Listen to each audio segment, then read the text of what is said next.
Bueno, les propongo comenzar y en la medida que se vayan incorporando, pues entonces le vamos dando la bienvenida a cada uno de los diplomantes. ¿Se observan bien las diapos, por favor?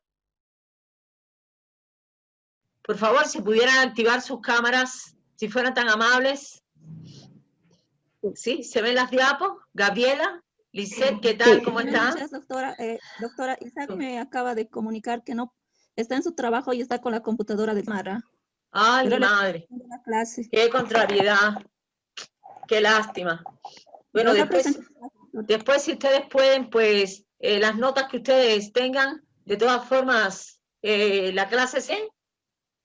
Bien, entonces les doy la bienvenida, como les digo siempre, para mí es un gusto. Ojalá que ustedes también se sientan satisfechos y vamos a compartir estos minutos que como siempre son de diálogo relacionado con lo que es el proceso de evaluación en la formación por competencias, donde ya hemos recorrido un camino importante.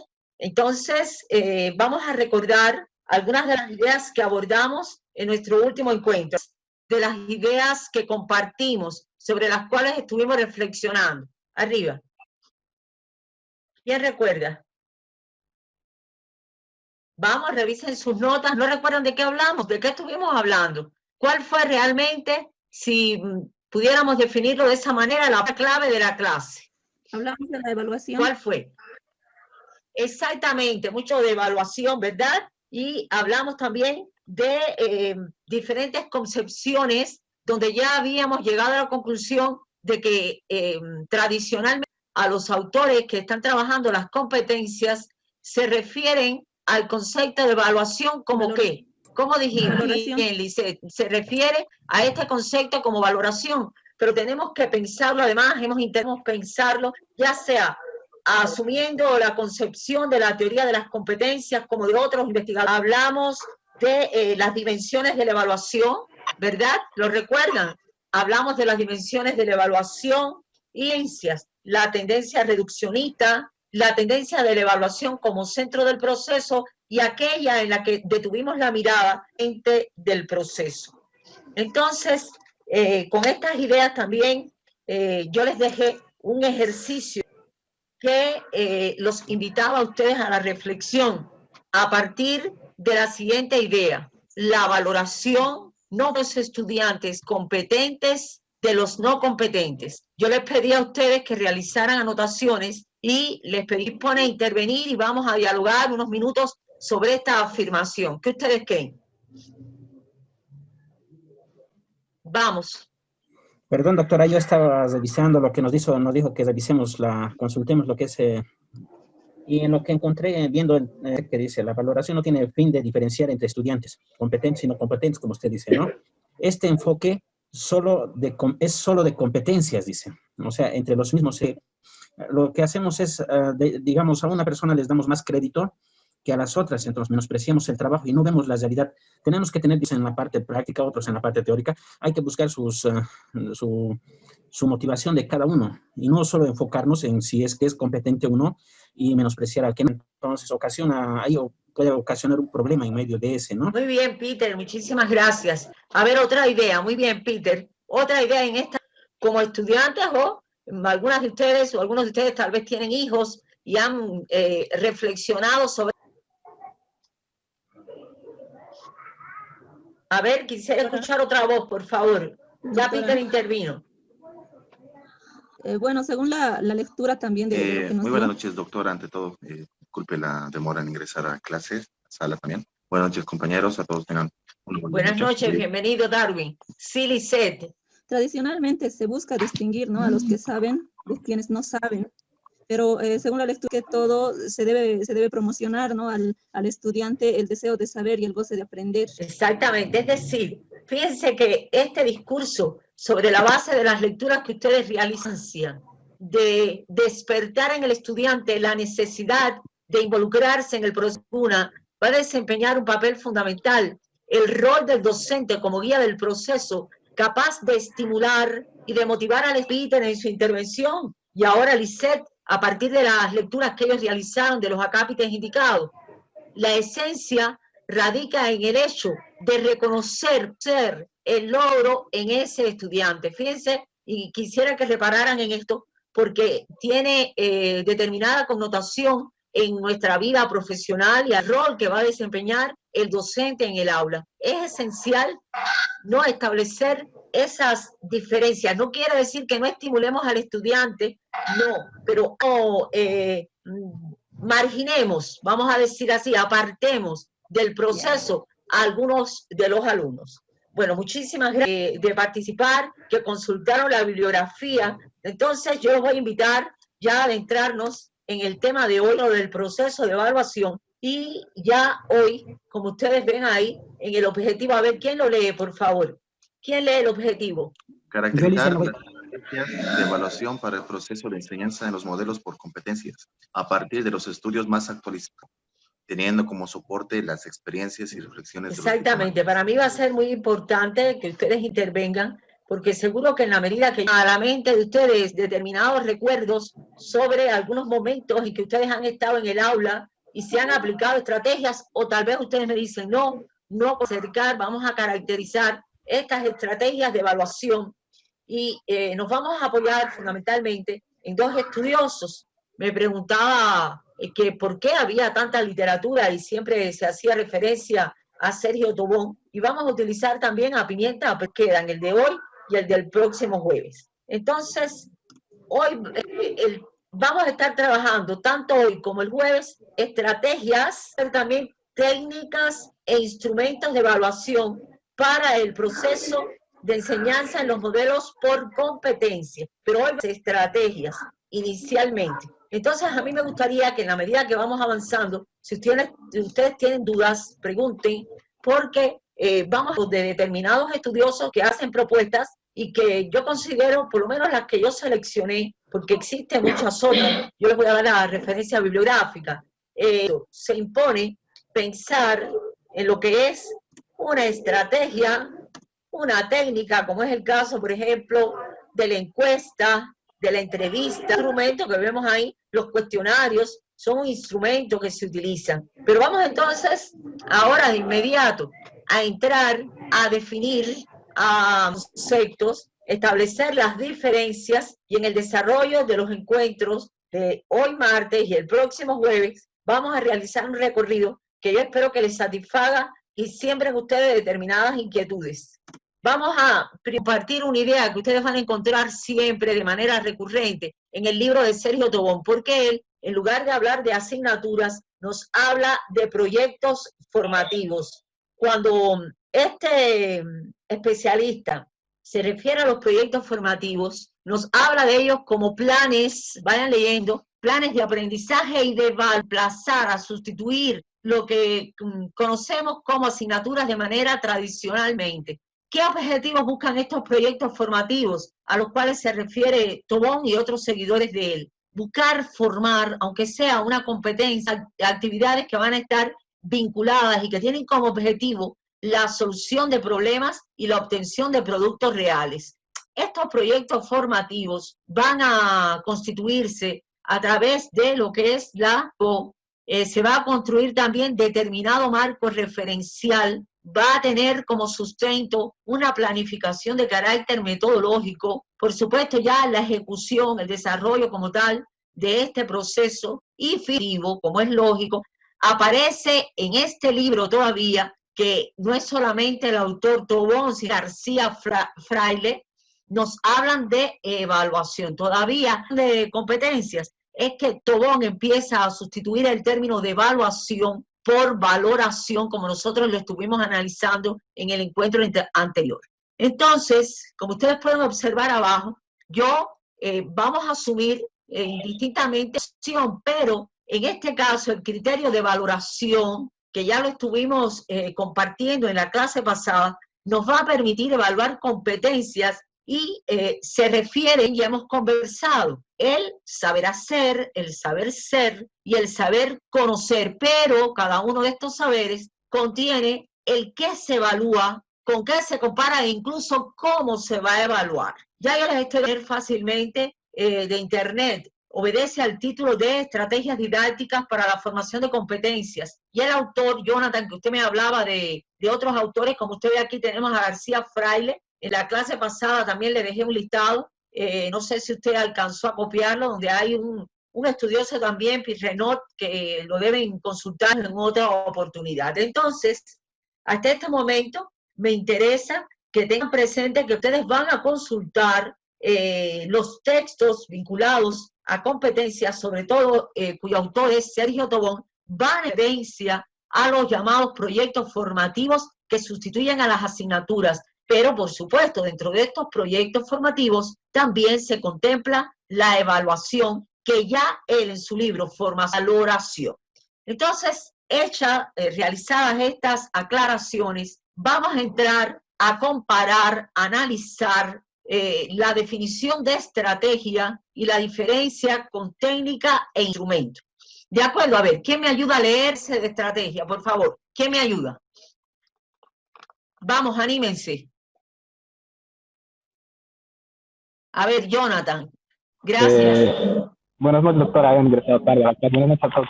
Estoy de turno. Bienvenido, bienvenido. Las estrategias. Conjunto de acciones que se proyectan y se ponen en marcha de forma ordenada para alcanzar un determinado propósito. De esta forma, todo lo que se hace tiene un sentido de pedagogía. Las estrategias didácticas se refieren a los planes de acción que pone en marcha el docente de forma sistemática para lograr unos determinados objetivos de aprendizaje en los estudiantes. Bien, ahí tenemos un concepto que Jonathan amablemente lo ha leído.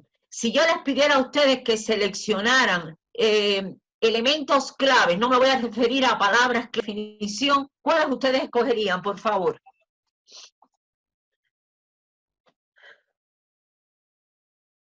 A ver, releyendo todos para llegar a un consenso.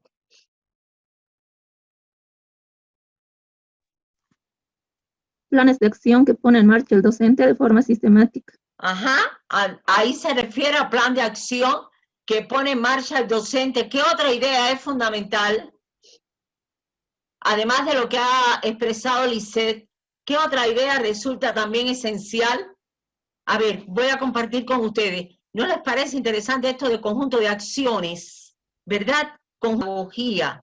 La pedagogía es una ciencia que va a ocuparse de estudiar el proceso formativo. ¿De acuerdo? Habla de conjunto de acciones. Y más abajo tenemos otro autor, que es el caso de Pimienta Prieto, que es el autor que vamos a estar, con los autores que vamos a estar, pudiéramos decir que dialogando, instrumentos que van a resultar de determinada utilidad para el docente, para poder desarrollar competencias en los estudiantes.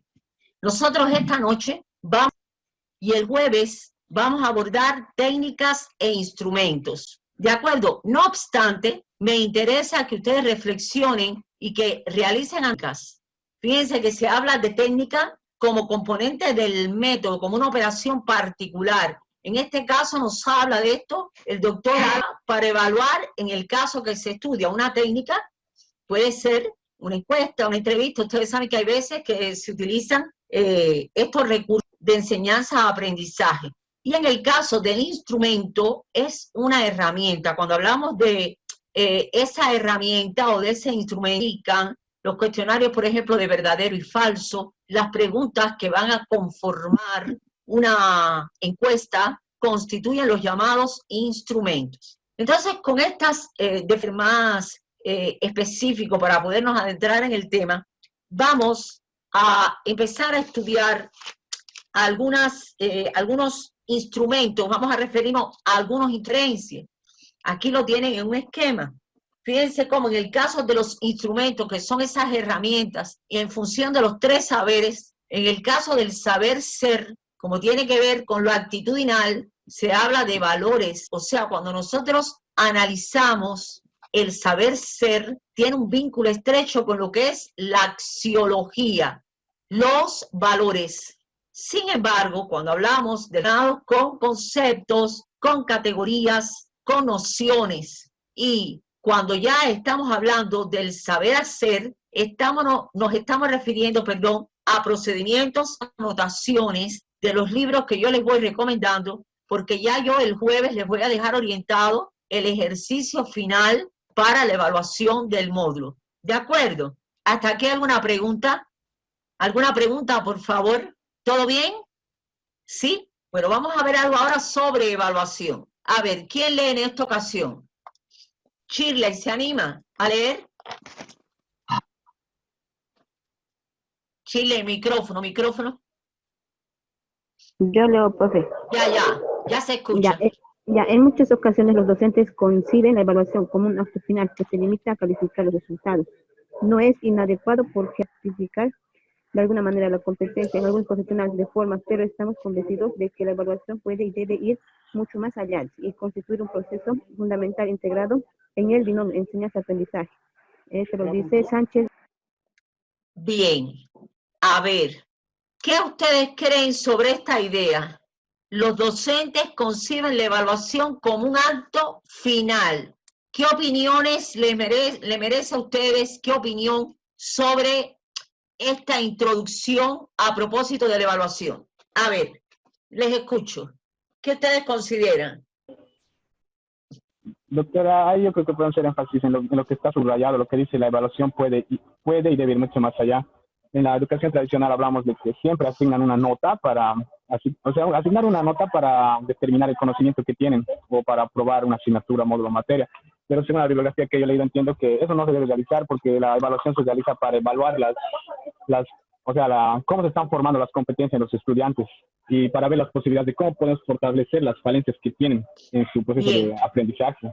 Exacto, Jonathan, pero además a mí me gustaría que reflexionaran sobre el hecho de que tradicionalmente, como bien señala Jonathan, se concibe la evaluación como un acto final, pero tenemos, no lo olviden, tenemos que pensar en la evaluación como un proceso. Doctora, pero sí, así viendo ahorita un poco de lo que ha puesto las diapositivas, hay algo que me llama la atención también. Ahí habla de lo que es la certificación para poder repasar o estudiar. La certificación dice que son una serie de pruebas que se realiza al estudiante para determinar si posee el grado para certificar que pase la evaluación. Entonces, también es bien importante la valoración del docente, todos los estándares, y ese se llamaría que es la evaluación del estudiante, ¿no?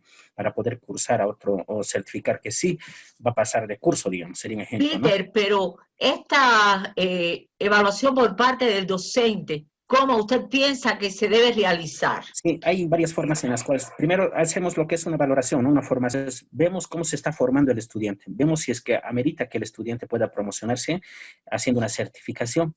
Y en la tercera ya vemos si es que en realidad el estudiante, todo al final, todo se engloba, ¿no? Se engloba y se saca lo que es una nota. Exacto. Ahí me interesa esa idea. Es decir, por ejemplo, para mí es importante las participaciones de ustedes, porque ustedes están intercambiando ideas conmigo, hay un proceso de retroalimentación, no al ejercicio que yo les voy a indicar al final. Fíjense como yo he venido indicando, ¿verdad? Y hemos estado conversando, reflexionando, dialogando, porque el docente debe considerar esa evolución del estudiante. No se debe concentrar en un momento específico, exámenes finales. Por eso se señala ahí, se subraya, que la evaluación debe ir mucho más allá.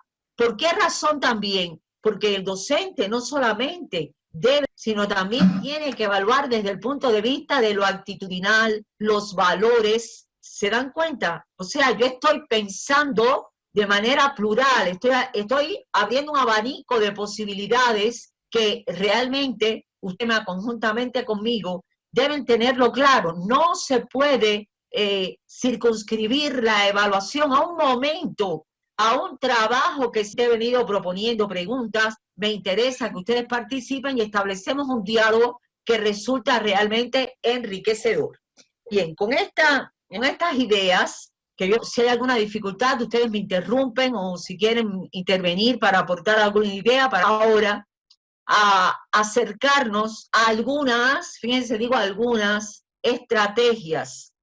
Estrategias, yo les voy a ir dando mi criterio, por ejemplo, de experiencias que he tenido con algunas y me gustaría escucharlos a ustedes a propósito de su trayectoria como estudiantes. Entonces, una de las estrategias que realmente yo diría que resulta recurrente dentro de lo que es la teoría de Tobón es precisamente el portafolio. El portafolio que él lo valora como una alternativa que permite la evaluación continua. ¿Por qué razón este autor nos afirma en su discurso que es un enfoque sistémico complejo y que es más que una evaluación, es una estrategia didáctica y de formación? ¿Por qué razón? Porque él se refiere a lo que es el portafolio como un método que le va a permitir a los estudiantes reflexionar y sistematizar, otro día autovalorarse y tenimiento, y pudiéramos decir que hasta de en qué medida progresan y mejoran a partir de ese proceso de retroalimentación que se produce alumno-profesor. Esto ustedes lo van a poder encontrar, por favor anótenlo, en el libro que ya les comenté anteriormente, el libro de García Fraile y Tobón, que se titula así, Estrategias didácticas para la formación de competencias. Ellos, cuando ustedes se acerquen al texto, que espero que ojalá así sea, nos hablan de evaluación comprobar en la explicación que yo les voy a ir ofreciendo, la utilidad que puede ofrecer dentro del proceso de enseñanza-aprendizaje la aplicación del portafolio como alternativa de valoración. Pero bueno, vamos a ver, en definitiva, ¿qué es el portafolio? Se habla de esta estrategia, que también la denominan como método, de enseñanza, aprendizaje y evaluación, que tiene como esencia el hecho de que el estudiante vaya archivando, vaya características a través de las cuales se va a poder, pudiéramos decir que tener un juicio de sus capacidades dentro de una materia, dentro de lo que es el proceso formativo. Estos resultados, estas producciones que informan del proceso personal, permite poder valorar los logros en relación a los criterios, porque se deben establecer criterios previos para poder trabajar el portafolio. Pero no quiero que les pase inadvertido esto que dice de aportación, es decir, el estudiante va a proporcionar producciones, resultados de diferentes índoles sobre la base de determinados acuerdos. De este autor, Barbera, en el título La evaluación de competencias complejas, referido particularmente al portafolio. Fíjense que dice la práctica del portafolio. Aparece el trabajo en la revista venezolana. Esto también lo pueden encontrar y pienso que les va a ir realizando un recorrido para que ustedes, cuando terminemos nuestro hoy, tengan una idea del portafolio, del aprendizaje basado en problemas y de otras estrategias que les voy a ir mencionando. Vamos a algunas características. Yo voy a ir comentando y me interesa que ustedes vayan realizando anotaciones y que me pregunten, por favor.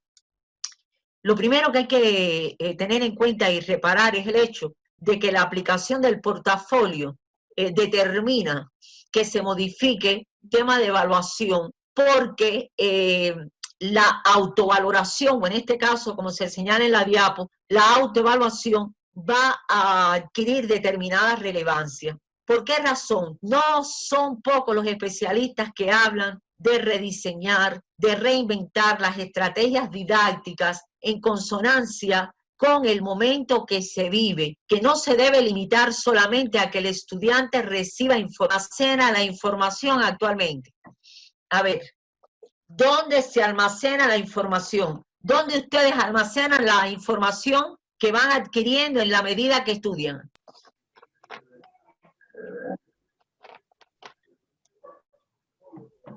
A ver, ¿dónde ustedes almacenan la información? En el teléfono o en la computadora, ¿verdad? Entonces a esto se refiere, a que no solamente recibir información, la información va a estar en las máquinas. La necesidad que hay a través del proceso de valoración es que el estudiante sea capaz de establecer un diálogo con otros estudiantes y el portafolio como estrategia puede ayudar realmente a que los estudiantes logren este objetivo mediante procesos de reflexión.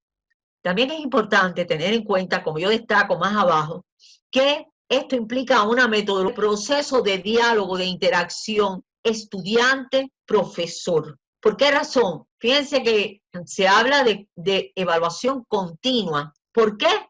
Porque cuando el estudiante está archivando, va presentando los resultados se puede emitir una valoración y pudiéramos decir que se pudieran conjugar con otras alternativas, pero en realidad el portafolio tiene la particularidad de romper con esa evaluación tradicional que ha dictado un carácter fraccionado. Por lo tanto, debemos tener en cuenta que aplicar el portafolio implica un cambio en nuestras mentes, porque estamos rompiendo con lo que es la evaluación tradicional. Vamos a ver ahora los objetivos del portafolio. A ver, ¿quién me ayuda? Vamos, por favor. ¿Quién me ayuda? ¿Quién va leyendo para ir comentando? Objetivos del portafolio. Shirley, no se le escucha.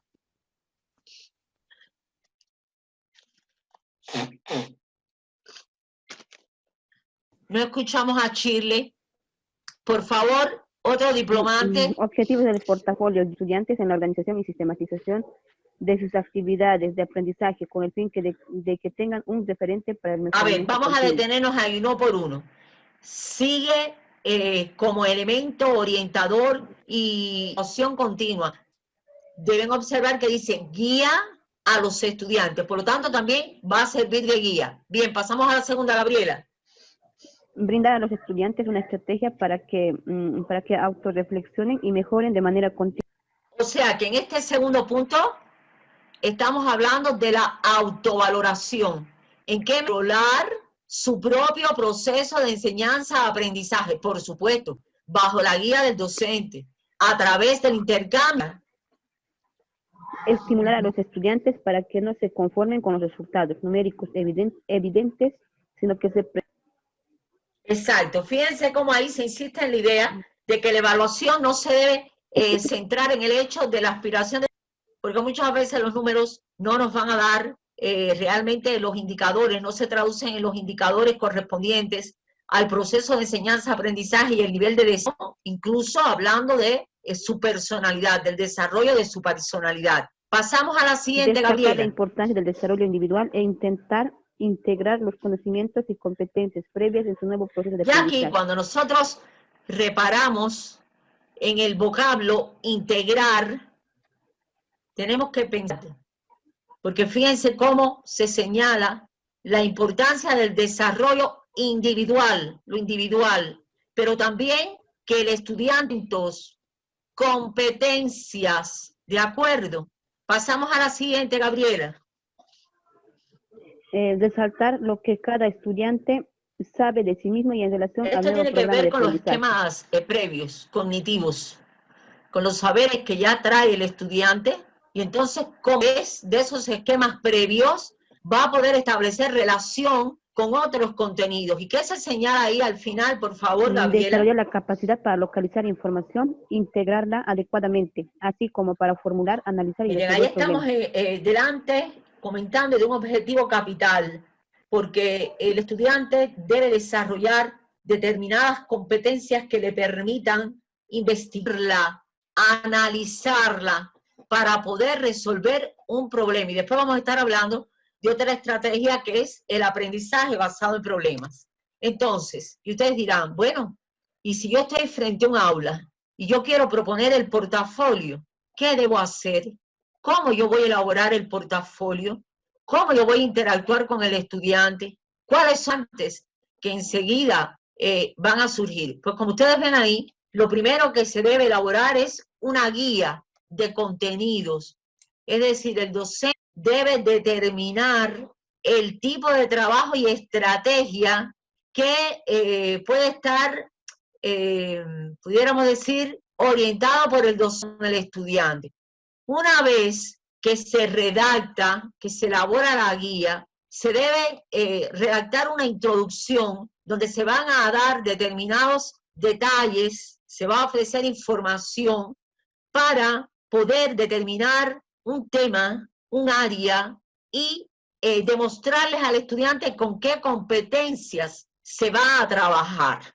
Ya tenemos la guía, tenemos la introducción. Entonces, se deben describir las evidencias del portafolio. Es decir, es el contenido del portafolio.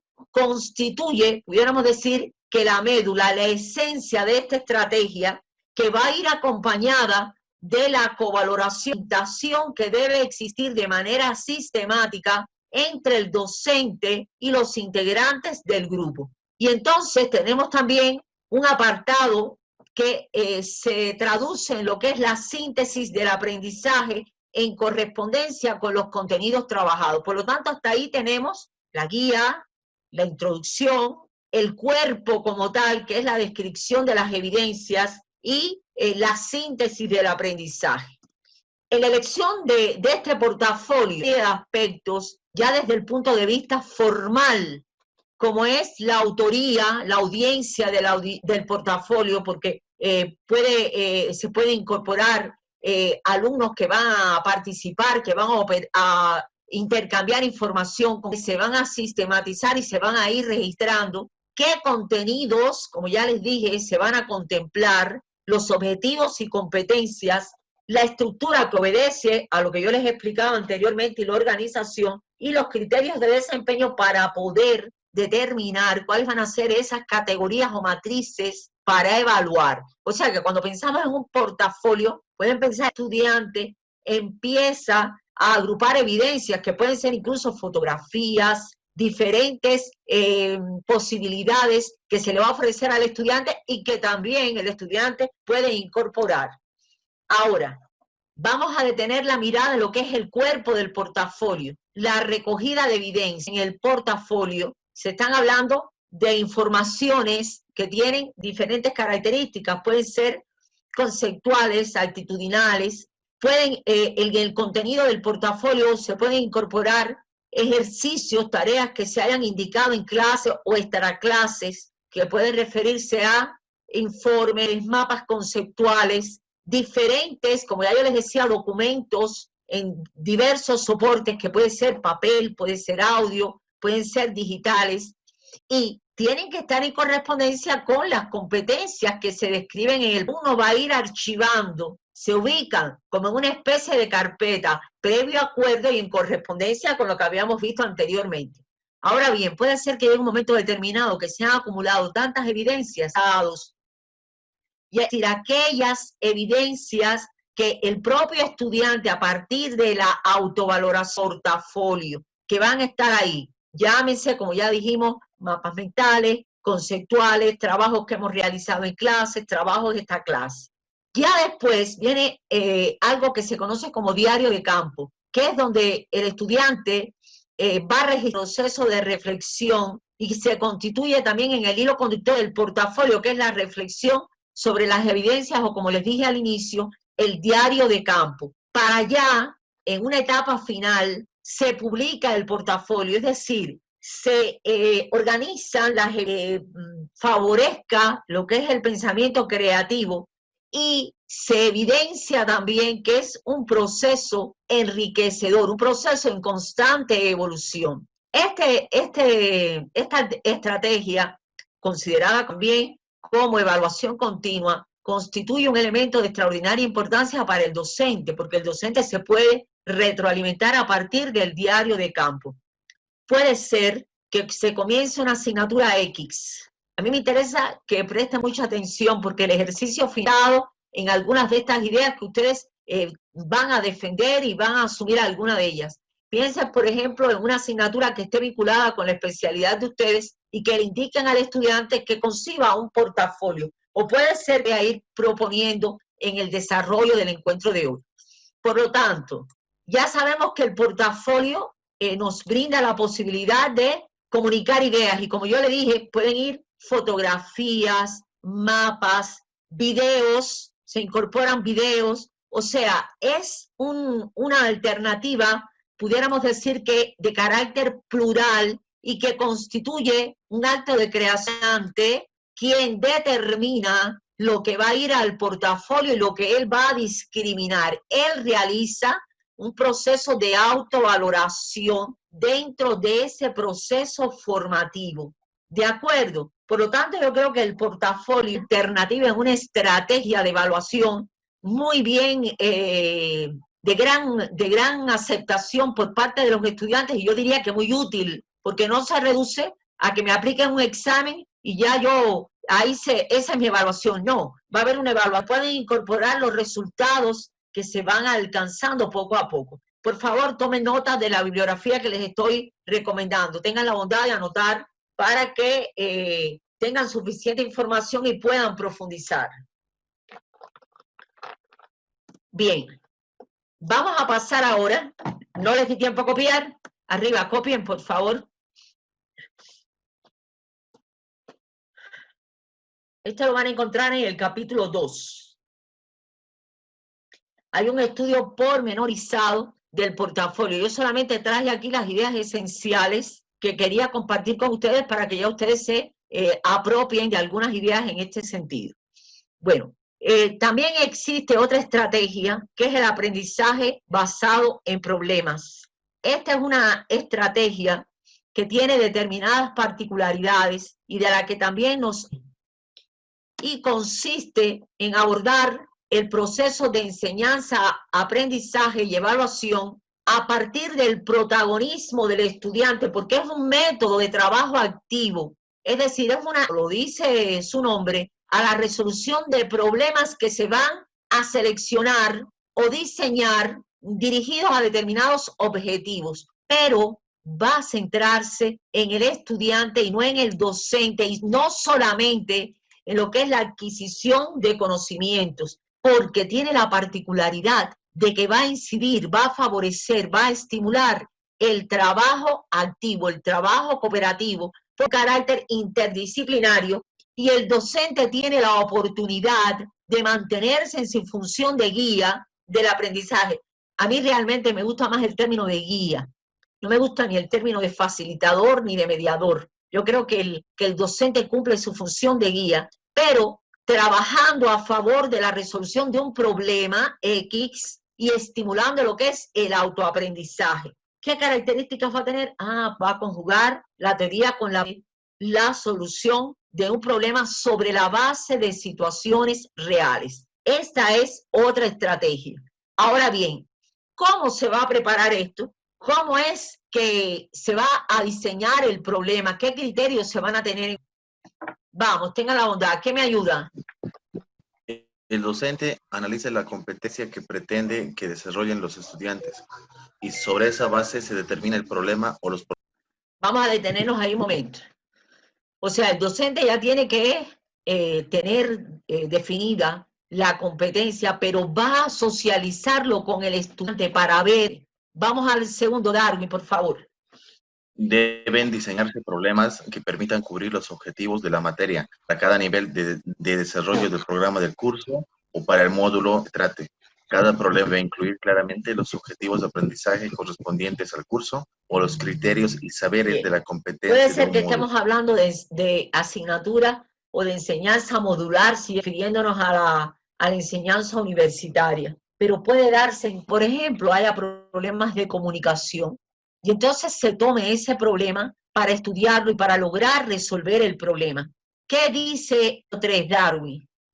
Las reglas de trabajo y las funciones del estudiante deben establecerse con anticipación y deben ser consensuadas. Eso es lo que en psicología se llama el encuadre, donde participan todos los estudiantes conjuntamente con el profesor como guía, reglas de trabajo, qué función va a tener cada estudiante, y esto tiene que establecerse en un acuerdo colectivo para que cada miembro del grupo participe y se ideas. Ya tenemos el portafolio, ya tenemos el aprendizaje basado en problemas.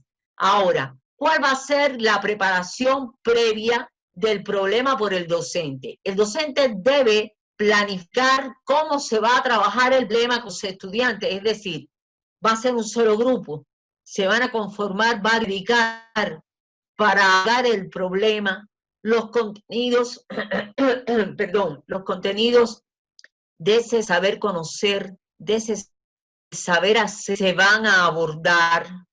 Yo tengo que orientarles a los estudiantes qué lecturas son necesarias para que el estudiante pueda enfrentar ese proceso de reflexión y tributaria. Va a indicar las lecturas y también se van a determinar cuáles van a ser los recursos necesarios para poder orientar el aprendizaje desde ese problema.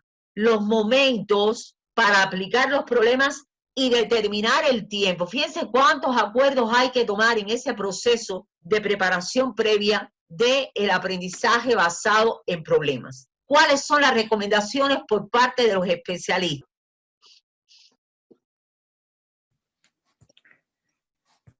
Las acciones para la organización de la APP, 1, deben buscarse temas, problemas de interés para los estudiantes. El 2, no es necesarias. El 3, debe abrirse un espacio de discusión para centrar el problema, dando oportunidad a los estudiantes a que discutan las diferentes hipótesis que se les ocurran. 4, es necesario dar la motivación de los estudiantes para que puedan mostrar su punto de vista. Muchísimas gracias, Peter. Fíjense que estos son elementos importantes que no debemos descuidar. Estamos hablando de un trabajo colaborativo donde los estudiantes son los protagonistas, donde el profesor es el guía, sin atiborrar de información al estudiante ni caer en simplificaciones, y que haya un espacio de discusión, de intercambio, para que los estudiantes se escuchen mutuamente y establecer no solo un tiempo razonable, sino estimular la motivación en el grupo, sus puntos de vista, los criterios a los cuales ha llegado. Aquí tienen los 5 pasos para el aprendizaje basado en problemas. En primer orden, estudiar el contexto. Después, tenemos que ser capaces de que el estudiante comprenda el problema y sobre la base de las lecturas, la bibliografía que se ha recomendado, empezar a buscarla mejor de manera colegiada, de manera que se ha socializado, y determinar incluso el escenario de ejecución. Esto pueden profundizar, como ya les he ido dando las referencias, en estos textos y Tobón. Vamos ahora a otra estrategia. Mírenlo aquí. Esta estrategia la propone Pimienta Prieto. Por favor, vayan anotando la bibliografía en la medida que yo hablo. El qué sé, qué quiero saber y qué aprendí. ¿Sobre qué se va a basar esta estrategia? Va a indagar sobre los conocimientos, los esquemas previos, los saberes previos que tiene el estudiante, para después poderse interrogar sobre qué poder verificar lo que ha aprendido. ¿Cómo se realiza? Bueno, el qué sé, el qué quiero saber y el qué aprendí se realiza de la siguiente manera: se organiza teniendo en cuenta la presentación o bien de un tema, de un texto, de una situación, y sobre ese tema. Es como si yo les dijera a ustedes, bueno, vamos a preparar, vamos a organizar una estrategia, ustedes van a seleccionar el tema y qué les gustaría saber sobre ese tema, y los estudiantes, lo que sé, es decir, los esquemas previos, lo que ya el alumno conoce, las incógnitas, es decir, lo que él quiere saber, y el último aspecto es lo que ya yo aprendí. ¿Cuándo será? Y ahí precisamente es donde está, reparen ustedes, lo que es la valoración o la evaluación. Por supuesto, para poder desarrollar esta estrategia, se pueden organizar, pero lo que generalmente se utiliza son 3 tablas, 3 columnas, una hoja o en el pizarrón, qué sé, qué quiero saber y qué aprendí. Esta estrategia a mí realmente me complace mucho. Vamos a ver, va a una mesa redonda. ¿Tienen experiencias en esta dirección? ¿No? Sí, Darwin, ¿qué tal? ¿Qué recuerdos tiene? Al final de cuentas se ha convertido en una discusión.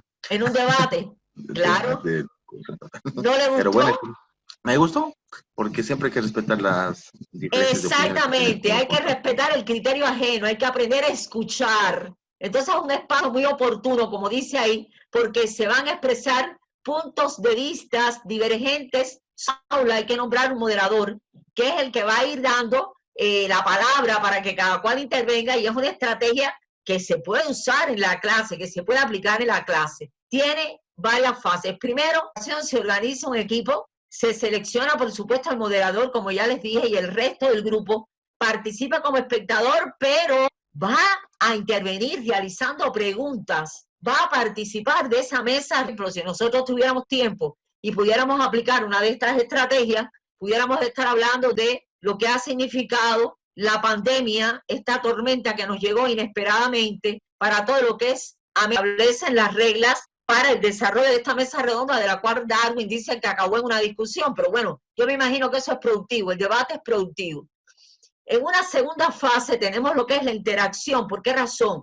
Se interactuancia, va a dar detalles del tema, y los ponentes van a empezar a exponer sus puntos de vista, y esto lo va a controlar el moderador. Al finalizar, como unas conclusiones, una especie de reseña, y se concluye el tema con la participación de algunos ponentes. Ya por último, el grupo es quien realiza un ejercicio desde el punto de vista redonda. Esto yo lo he aplicado y realmente es muy favorable porque se produce lo que nos acaba de decir Darwin. Se producen debates, se producen intercambios, y yo quiero aplicar dentro de las estrategias para desarrollar el aprendizaje.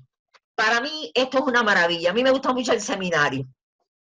¿Alguien ha tenido la experiencia del seminario? ¿No? ¿Nadie? ¿Ninguno de los que está en sala ha tenido la experiencia del seminario?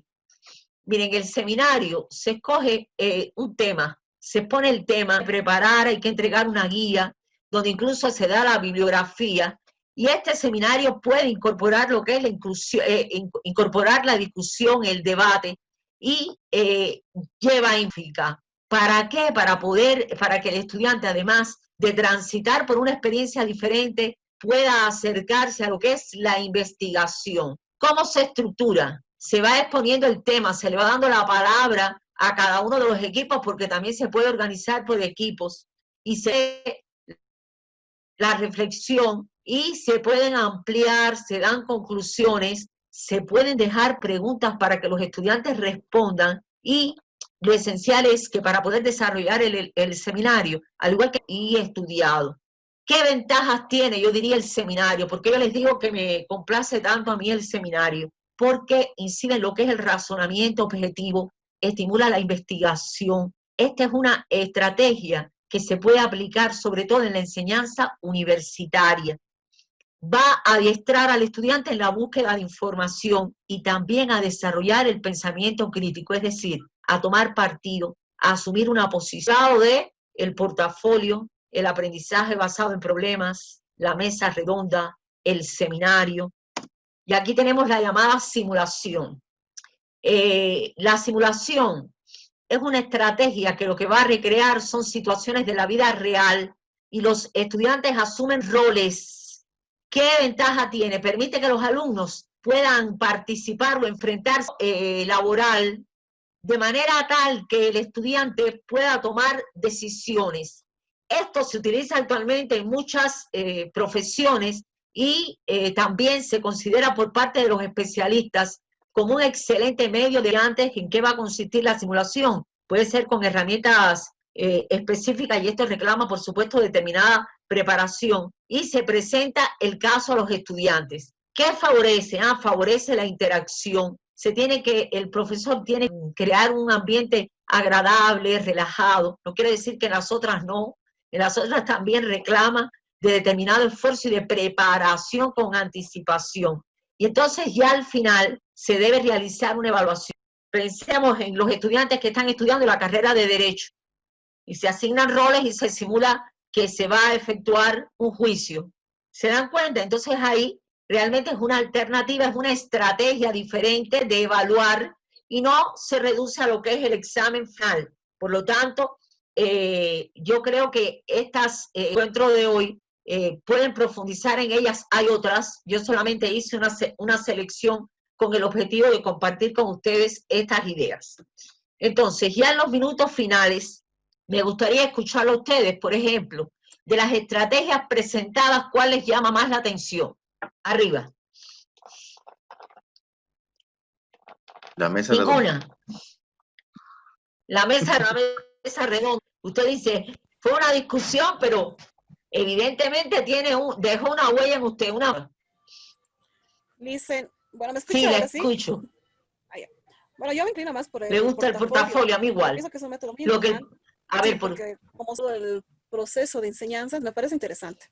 Me inclino a por mí el también, portafolio. desde que yo conocí el portafolio, me llamó mucho la atención. Y yo recordaba que cuando yo trabajé con mis estudiantes en la universidad, nada más antes de tener una exposición de osos construidos de determinados materiales que representaban a cada país en un espacio de geografía, que seleccionaran al oso y que realizaran un estudio, una investigación, y ellos, y resultó muy interesante. Fíjense que yo recuerdo, y esto hace años, y yo recuerdo esa experiencia que constituyó la construir el portafolio, porque el portafolio puede constituir la evaluación de una asignatura de todo un semestre, ¿de acuerdo?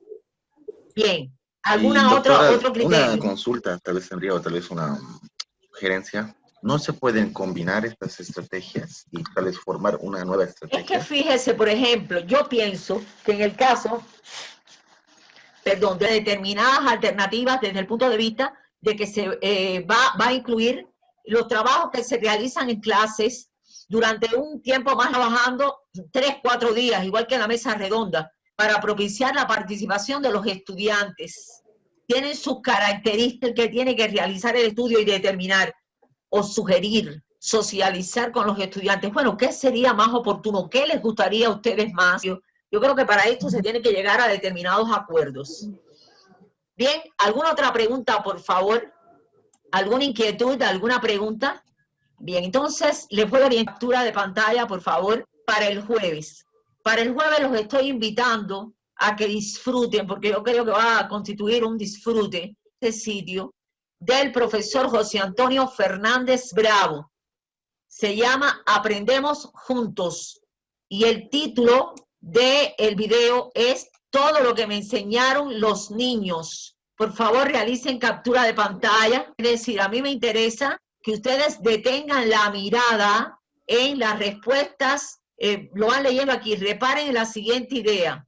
Las respuestas que obtenemos no por razones, expresa el profesor. Y yo les pregunto a ustedes, ¿qué opina a partir del video observado sobre esa idea? O sea, tienen que observar el video para ser necesario enseñar desde el cerebro del que aprende. Número 3, reflexiones sobre la siguiente expresión. No existe aprendizaje de la mente humana. Ahora después les digo la otra porque no la veo aquí. A ver, la última. Comente el video observado, la número 4, anotaciones vinculadas con el tema. ¿De acuerdo? Y el segundo ejercicio, nosotros vamos a estar estudiando en la próxima clase la técnica de la observación. Entonces, como vamos a estudiar la técnica, ustedes comprueben su capacidad de observación y descubran en esa imagen la figura de un camello. Vamos a ver quién logra localizar, porque vamos a estar trabajando la técnica de observación. Repito, tenemos 2 ejercicios. ¿Cuál es el primer ejercicio? A ver, ¿qué me dice? Observar el video. Ya hicieron captura de pantalla. El segundo ejercicio es, dicen en esa figura, un camello. Vamos a ver quién lo logra. ¿De acuerdo? Bien, ¿alguna pregunta, por favor? ¿Se ha entendido todo? Ahora, ¿nos puede facilitar sus diapositivas así para poder retroalimentar y leer para la última clase todo lo aprendido? Yo creo que se está grabando la clase. Yo, de todas formas, voy a hablar con el doctor que está grabando, ¿no? Y que ustedes tengan acceso a ella. Y también les voy a subir los ejercicios para que lo tengan. ¿Les parece bien? Sí. Bien, entonces, ¿hay alguna pregunta? ¿Sí o no? Dice una consulta, la opción de la imagen, cuando encontremos, si encontramos el camello, ¿le vamos a mandar a usted por No, lo WhatsApp vamos o a ver solamente aquí le el vamos a publicar? jueves. Ustedes van a hacer así, van a decir, van a señalar, mostrar, me demoré, porque ahí hay de todo. Me demoré, pero lo logré encontrar. Así que vamos a ver la capacidad de observación. Ese es el reto que tenemos. ¿De acuerdo, Shirley? Bien, entonces, como siempre les digo, para mí es un gusto.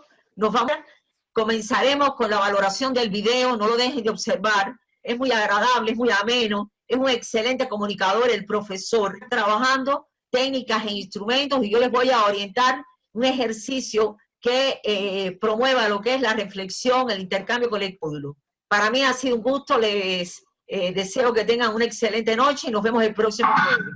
Muchísimas gracias. Buenas noches, Luis. Buenas noches, doctora. Buenas noches, compañeros. Bebés a Que todos. estén bien, que descansen. Ya encontré el camello. ¿Ya lo encontró? Bueno, pues no lo diga. Tremendo poder de observación. ¿Quién es esa? Gabriela. A la casa, así corriendo. Miren, ya Gabriela encontró el camello. Vamos a ver. ¿Quién más encuentra el camello? No lo diga, Gabriela. Eso queda para el jueves. Bueno, buenas Ya, noches. hasta luego, se cuida. Hasta luego, que estén bien. Igualmente.